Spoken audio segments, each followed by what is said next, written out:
The last ship. They build ships, and they will not let you forget that they build ships. Ships. Patty and Emily, thoughts and comedy from Broadway superfans. From Broadway superfans.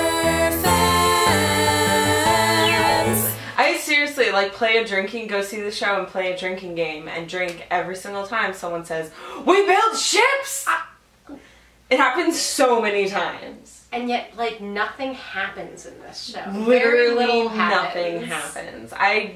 It happens periodically where you see a show and you're like, everything in the first act could have been in the opening number. Yeah. Like, there was no information, there was nothing discovered, no new information happened after the opening number. Not to mention there was an entire scene that was played twice. Not my cup of tea. Say that. But some great performances happening. Oh, yeah, I can absolutely. understand why people would enjoy viewing this production.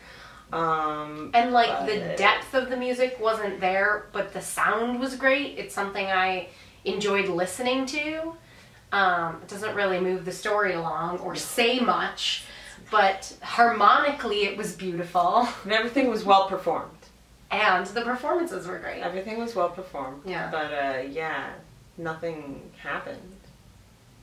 At all.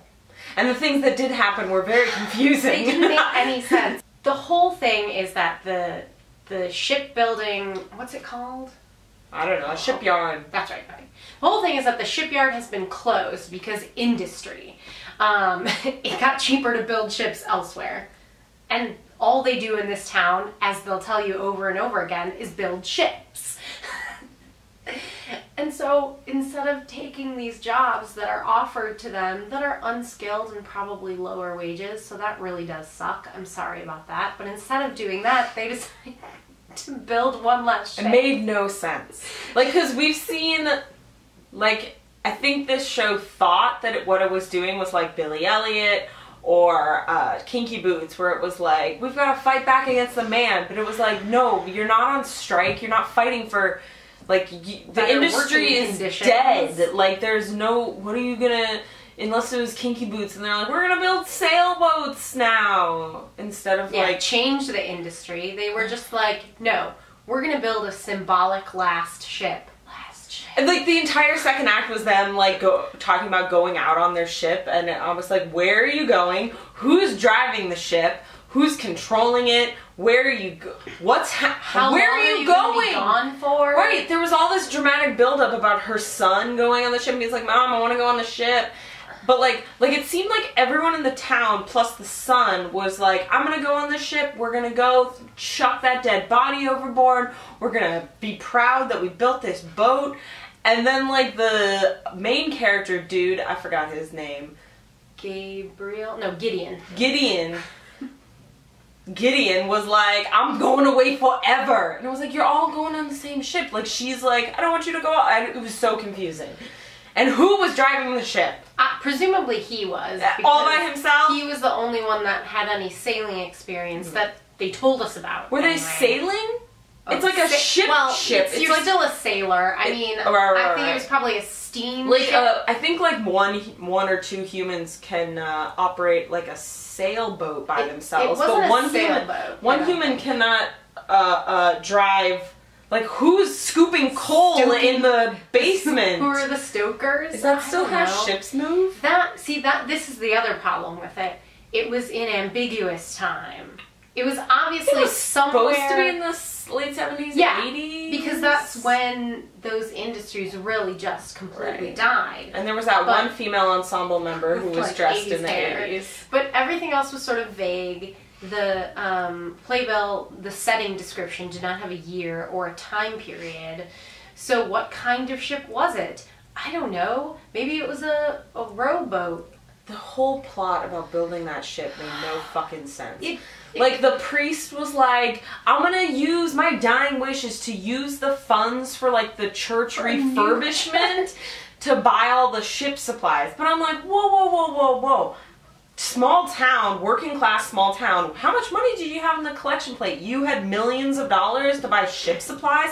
I think it cost like millions of dollars to buy all that steel and stuff. Also, like, the police only intervened in them being in the shipyard once. And then they were just like there, building a ship. And they only arrested two people. Gideon and his estranged son. They were like, we're gonna occupy. But also, they kept saying occupy the shipyard, which was very as if like anachronistic and irritating. I mean, I get like, okay, because the industry's being moved because of, you know, corporatization and all of that stuff. Sure, but you didn't think it through. I have to say, the one thing that I was extremely pleased with plot-wise is like the super obnoxious love triangle that was established, where Gideon comes back and he's like, hey, 15-year-old girl, like, who I was in love with when I was a teenager, who I, like, ran away from and promised I would come back for, like, I'm back, and it's been 15 years, and she's like, yeah, I moved on with my life, and now I'm, like, married, and your son has, like, a stepdad, and, like, we're kind of chill, and he's like, they're not married, though. Oh, they're not married, sorry. I love you so much, and she's like, for a second, she's kind of like, oh. And then, like, wonderfully, beautifully, like, I wasn't even expecting it to happen. She was like, you love the girl I was, and he, Aaron Lazar, loves the woman I am. Boom. And we cheered. And we did cheer. Because that was, like, the only redeemable plot completely moment of the entire show. Considering the direction of the show. Yeah, that really surprised me. Me too. I was not expecting to be surprised, but I was pleasantly surprised with that choice, because if she had gone with Gideon, I would have been furious. Yeah. Furious. Yeah. Furious. Also, I don't understand Gideon or what. We're supposed to like him? I think we're supposed to like his character. I think we're supposed to like him too. Why? I don't know, because we all, not all, this is the idea, is that most people rebel against that which is, like, closest to them. But he was just like, a man-child. I don't want to be you, Dad. And then that kid, his kid, who's, like, never met him, is like, I don't want to be you, Dad. Yeah, I guess. But also, it seemed, I mean, breaking from tradition, I guess, because most of the time I see that story, which is a lot. They're like, screw you, Dad. And then they come back and they're like, oh, you're dead now. I'm sorry. I regret everything. But he kind of did that. Yeah. But was also sort of like, I still don't want to work on ships. But then was like, my son wants to work on ships. I'll work on ships. It was not a well-developed character. Let's say that. I thought it was really funny in thinking about how often we've seen that storyline that, like, daddy issues is generally used in reference to, like, women. But when you look at content created by men, they have serious daddy issues. Oh, men are idiots. Well, obviously. But, oh man. So many musicals about, like, I don't want to be you, Dad. I don't want your life. Varsity Blues the musical. Make it happen. Hey, there was a belting redhead. So. Rachel Tucker. She was fucking great. She was fantastic. She was really great. I would like to see her in all the things. She was great. More things stateside. Yeah. But legit, like, her songs, like, she had that song, she had 2 songs, or the women had 2 songs about, like, I love sailors. I like sailing men, and this is what they do, and they're a handful, but I'll put up with it. Yeah. They why do we love sailing men, but we love sailing men? Because it's the only option, that's why. Well, yeah. Because you live in that tiny town. Get out of that tiny town. Ugh. Ugh. Michael Esper. The whiny Gideon. I mean, it's hard to watch, like, someone who is probably a really very skilled performer have to work with material that is not super great. Yeah. So. He sang songs that essentially just said the same things over and over again, but I thought I saw him, like, trying to give them each their own.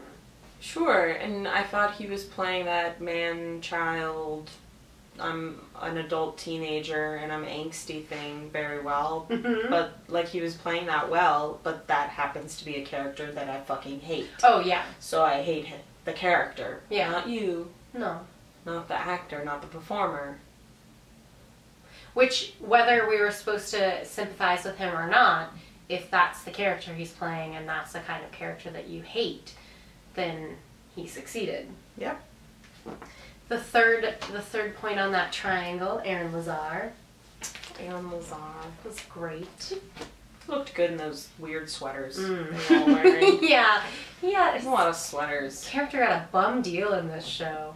Yeah. Even though he was the good guy.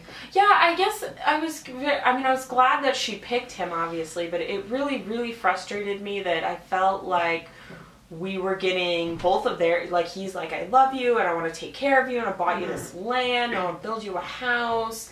And then you had the other guy being like, come away with me, I came back to save you, even though I've been gone for 15 years. And for a really long time, it was not clear what she felt, what she was going on with her. She was sort of like, oh, both of these guys are saying things to me. And it was really, really frustrating to me that I was like, why, not just in this, but in like so many, I feel like I've seen this story so many times, and it's always, why...